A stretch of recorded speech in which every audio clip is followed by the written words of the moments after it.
Fala, meu povo da 3000, tudo bom com vocês? Tudo tranquilo? Como é que vocês estão?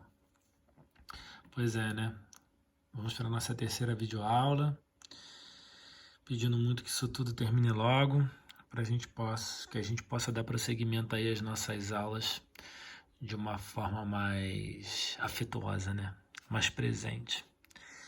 Enfim, de qualquer forma a gente tem que dar continuidade aí e ainda falando sobre essa questão da globalização, né?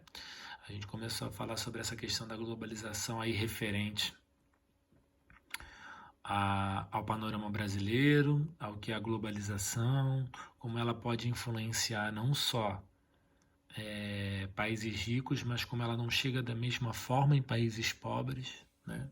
A gente tem discutido isso nas nossas últimas aulas, né? Levamos em consideração aí as consequências desse processo da globalização, como os países são influenciados por essa aculturação norte-americana, enfim. Discutimos e debatemos várias coisas referentes à globalização. Hoje a gente vai dar continuidade a esse processo de globalização falando do comércio mundial, tá? Para que posteriormente, na nossa última aula, a gente finalize isso tudo falando dos blocos econômicos e vocês vão entender como eu quero trabalhar os blocos econômicos com vocês mais à frente. Beleza? Então vamos lá. Quando a gente fala de comércio mundial, a gente tem que falar obrigatoriamente desse modo de produção capitalista, né? Porque esse modo de produção capitalista, muitos acreditam que ele foi uma coisa que surgiu há pouco tempo, o que não é verdade. Quando a gente fala de modo de produção capitalista, a gente está falando de uma coisa mais antiga, né? E é dessa forma, quando a gente fala dessa coisa mais antiga, a gente pode dividir esse modo de produção capitalista em 3 momentos distintos, porque ele não surgiu agora. A gente tem essa falsa premissa que a produção capitalista ela tenha surgido agora, mas não. Ela já vem desde a época das expansões marítimas, né? Das grandes expansões marítimas aí por parte dos países europeus que desencadeou, né, esse processo de comercialização e que, consequentemente, está ligado também a essa forma de produção capitalista. Ok? Então, como é que a gente vai dividir esses 3 momentos distintos? O primeiro deles a gente vai chamar de capitalismo comercial, que está ligado, como eu já falei, à expansão marítima, onde existiu uma comercialização entre a metrópole e a área colonial, né? A matéria-prima ela era extraída da área colonial, os recursos eram extraídos da área colonial e eram levados diretamente à metrópole, tá? Através de atividades econômicas ligadas ao cultivo ou extração de minerais ou à criação, né, de animais, enfim. Existia um capitalismo que a gente chama de capitalismo comercial, que foi desencadeado através da expansão marítima e que perdurou aí por muito tempo. Segunda forma aí de capitalismo que a gente vai falar é de capitalismo industrial, e esse se desenvolveu, teve início a partir da primeira Revolução Industrial. Tá? Isso vai se desencadear na segunda e na terceira Revolução Industrial, mas ele vai ter o seu nascimento, a sua origem no capitalismo industrial. E como é que era feito isso? A produção industrial era responsável pela comercialização desses produtos, que a gente vai dar o nome aí de manufaturados, para diferentes países. Tá? A questão central aí é que esse capitalismo industrial ele foi muito importante para começar a tirar e a sair, né, desse capitalismo comercial no sentido de, quando a gente fala de capitalismo comercial, a gente está falando de metrópole e de área colonial. Não tinha muita troca estabelecida entre diferentes nações, entre diferentes países. Era mais um sistema de exploração. Quando a gente fala de capitalismo industrial, a gente está falando a partir daí de trocas comerciais entre países diferentes. Né? Aquilo não fica restrito à colônia e à metrópole. Aquilo começa a se expandir e aumentar de tal forma que outros países acabam, né, participando dessas transações e dessas trocas comerciais. No despertar da primeira Revolução Industrial, foi estabelecido, né, através das manufaturas, essas trocas comerciais e essas importações e exportações com diferentes países. Beleza? E por último, essa terceira forma de capitalismo, que a gente vai chamar de capitalismo financeiro, é esse que a gente observa atualmente, né? Onde há uma internacionalização do capital. O que eu quero dizer com isso?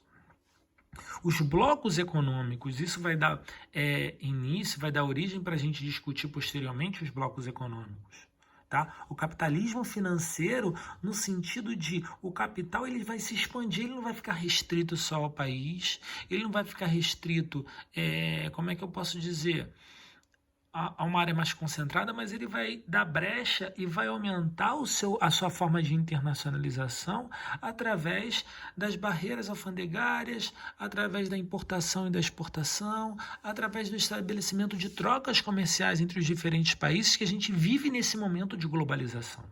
Tá? Então essas três formas distintas de capitalismo, elas vão estar marcadas na história. Tá? A gente não pode falar de um capitalismo, a gente não pode falar de produção capitalista sem levar em consideração a expansão marítima. Isso não foi uma coisa que surgiu agora. Ocorreram momentos distintos de capitalismo, mas que foram importantes através dessa evolução para culminar no que a gente chama de capitalismo financeiro, que está presente atualmente nesse processo de globalização. Beleza? Olha só, e como é que é esse padrão comercial? Como é que a gente pode avaliar esse padrão comercial através da produção capitalista? Com os novos mercados que se estabeleceram no período atual, há um acúmulo de riquezas e uma adaptação diferenciada em cada espaço mundial. O que eu quero dizer com isso? Existem áreas que, por conta do seu baixo poder de investimentos, baixo poder tecnológico, eles vão ser caracterizados por produções e fornecedores de matérias-primas. O que a gente vai dizer que eles são aí países de posição subalterna. É o que a gente vai chamar de área 1. O que eu quero dizer com isso? Países do continente africano, alguns países asiáticos, por exemplo, né? Alguns países da América do Sul, como é o caso da Bolívia, como é o caso do Paraguai, países que a gente pode considerar assim no panorama mundial mais pobres, com baixos investimentos, com baixa tecnologia, né? Eles vão ser fornecedores de produtos primários. O que vem a ser produtos primários? A gente já discutiu. Agricultura, pecuária, extração, extrativismo. Então são países considerados mais pobres e por conta disso eles vão ter uma posição mais subalterna com relação ao comércio mundial, com relação às exportações mundiais.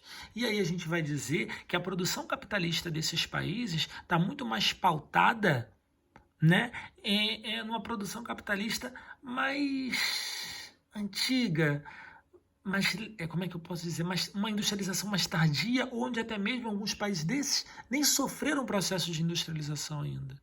Né? É uma coisa mais arcaica, é um capitalismo mais arcaico, uma produção mais lenta, onde o acúmulo de riqueza é muito menor em comparação à área 2. Porque área 2, a gente está falando de países mais desenvolvidos tecnologicamente. A gente está falando aí de mercadorias com maior valor agregado. A gente está falando das grandes metrópoles. E essas metrópoles a gente vai chamar de metrópoles antigas, por quê? Porque a gente está falando de áreas que anteriormente participaram daquela produção capitalista voltada aí no período das grandes navegações, da expansão marítima.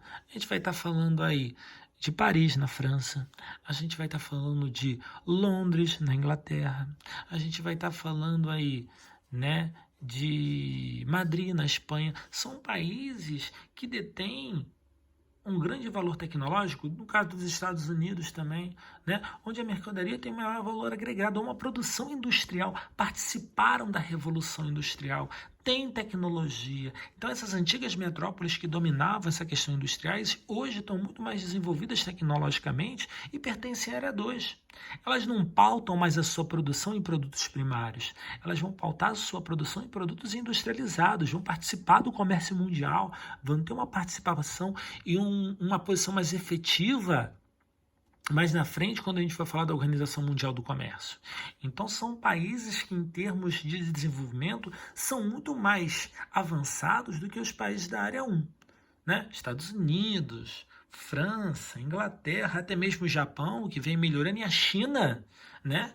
Que se apresenta um novo panorama no período atual, também são países aí que a gente vai denominar de área 2. Beleza?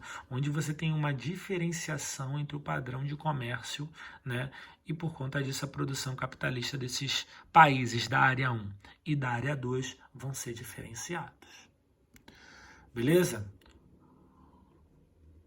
Olha só, tanto o Banco Mundial quanto o FMI são responsáveis aí, dentro desse panorama, por investir em países que estejam sofrendo de alguma forma com relação ao investimento, com relação ao seu capital. O que eu quero dizer com isso? Quando a gente fala de Banco Mundial, quando a gente fala de FMI, né, a gente está falando de áreas que surgiram nesse período da Segunda Guerra Mundial com o intuito de ajudar os países que foram arrasados. Então, num primeiro momento, esses bancos eles foram criados para ajudar os países que foram arrasados na Segunda Guerra Mundial, onde existia nesses países que estavam diretamente em confronto uma instabilidade econômica, né? E através da Conferência de Bretton Woods, que possibilitou aí, de certa forma, esse investimento. Tá? E aí, de certa forma, como esses bancos têm uma ligação direta com os Estados Unidos, esse empréstimo, através dos juros, posteriormente, iam parar na mão dos Estados Unidos. E isso foi uma outra questão que fez com que os Estados Unidos se desenvolvessem e, atualmente, se tornarem a potência que é hoje por conta desses empréstimos e desses recebimentos que se desenvolveram aí ao longo do século passado. Tá? E aí, tanto o FMI quanto o BERD, que na época era o BERD, né? Esse Banco Mundial, o futuro Banco Mundial, foram responsáveis por esses investimentos, o que estabeleceu o padrão monetário dólar-ouro, né? Onde o dólar hoje, como a gente sabe, é uma das moedas mais importantes, ok? No mundo, né? Em circulação. Uma das mais, não, a mais importante. É a moeda que mais circula no panorama mundial. É a moeda que tem não maior valor, mas é aquela que, em termos de transações comerciais, é a mais utilizada. Tá? Então, esses países quebrados na Segunda Guerra Mundial receberam por parte dos Estados Unidos esses empréstimos e que, consequentemente, conseguiram se reerguer, né, a partir desse processo. Agora, é importante que a gente tenha em mente o seguinte: esses bancos se consolidaram como grandes investidores e importância em âmbito mundial muito por conta do acúmulo aí, né, de juros que eles conseguiram através desses empréstimos pós Segunda Guerra Mundial. Beleza? Aqui eu tenho duas imagens, uma que vai mostrar o Fundo Monetário Internacional, o FMI, e a outra que vai mostrar aí o Banco Mundial, o antigo BERD, né? As suas sedes aí ligadas diretamente aos Estados Unidos. Beleza. Outra coisa importante quando a gente fala desse comércio mundial, né? Como ele se desenvolveu e tudo mais, a gente tem duas terminologias aí, tá? O GATT, que é o Acordo Geral de Tarifas de Comércio, antigo GATT, né, que a gente vai chamar de Acordo Geral de Tarifas de Comércio na tradução português, que foi criado em 1947 com um objetivo. E qual era o objetivo dele? Redução de barreiras comerciais a partir da redução de tarifas alfandegárias entre países, alavancar o comércio em nível mundial, né? Então, a ideia central dele era uma redução das tarifas para manter uma igualdade das relações comerciais independente do país. Então, a ideia aí é que a gente pense e reflita de como há uma tentativa de, ao reduzir as barreiras comerciais, os países estabeleçam aí relações e transações no sentido de todos saírem beneficiados, manter uma igualdade entre as relações comerciais mundiais. Em 1995, você vai ter uma substituição, né, do GATT pela OMC, Organização Mundial do Comércio. A Organização Mundial do Comércio não inclui todos os países do mundo. Obviamente, a União Europeia tem uma organização comercial própria e ela não é incluída diretamente, tá ok, na Organização Mundial do Comércio. Tá? De certa forma, o restante do mundo está dentro, se é que a gente pode chamar, dessa organização, desse bloco, e que vem tentando manter relações comerciais no sentido de estabelecer trocas comerciais de importação e exportação que seja boa para todos os países, que seja uma coisa que todos os países se saiam beneficiados com relação a essa, né? E como é que isso é feito? Não discriminação entre as nações, é um dos principais objetivos da OMC, da Organização Mundial do Comércio, não discriminação entre as nações, equivalência em disputas comerciais. O que é isso? Então, as disputas comerciais estabelecidas entre os diferentes países, elas têm que ser realizadas aí à medida que nenhum país seja prejudicado com isso, né? Da mesma forma, por exemplo, que os países africanos eles vão exportar produtos primários, esses produtos têm que estar dentro de um panorama mundial com um valor equivalente a esses produtos.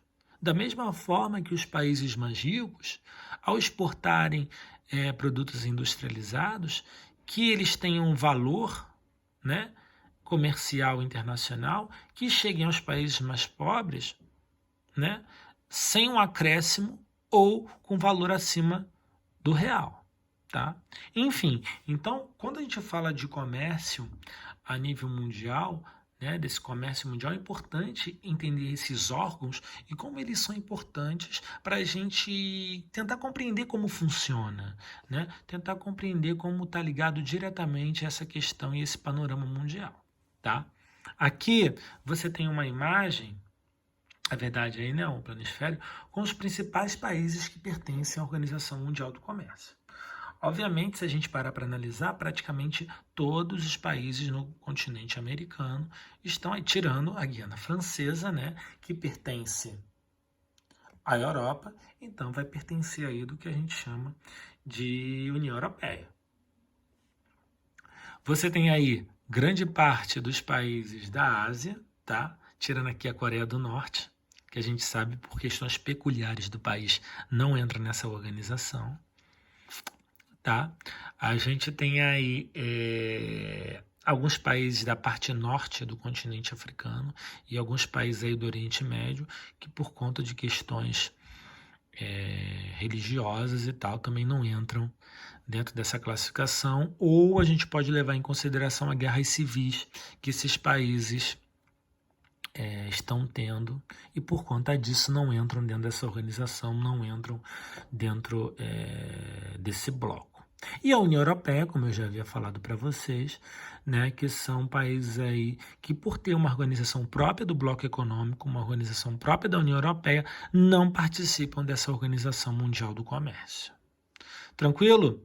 Meus queridos, vou terminando mais uma videoaula aqui com vocês, tá? A gente está quase finalizando esse tópico referente aí à globalização, faltando só ver blocos econômicos.